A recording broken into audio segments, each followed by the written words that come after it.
అదేందో నాకు అర్థం కాదు. నాకు ఒక్కదానికే అనిపిస్తుందా, మీకు కూడా ఇలాగ అనిపిస్తుందా?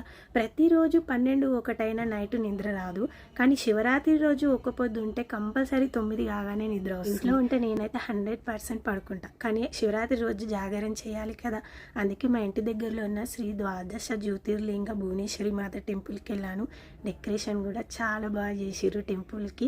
నేను వచ్చేలోపే జాగరణ చేయడానికి చాలామంది వచ్చారు. ప్రతి శివాలయంలో టైము 11:30 కాగానే పూజా కార్యక్రమాలు స్టార్ట్ చేస్తారు.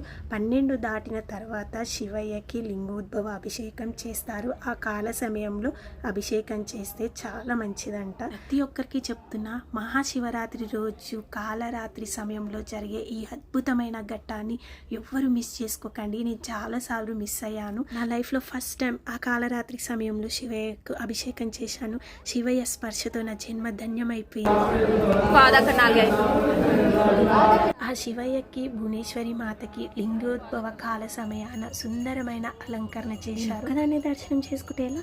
అలా కుదరదు కదా. అందుకే నాతో పాటు కూడా ఆ శివయ్యది భువనేశ్వరి మాతని కూడా మీరు దర్శనం చేసుకోవాలి.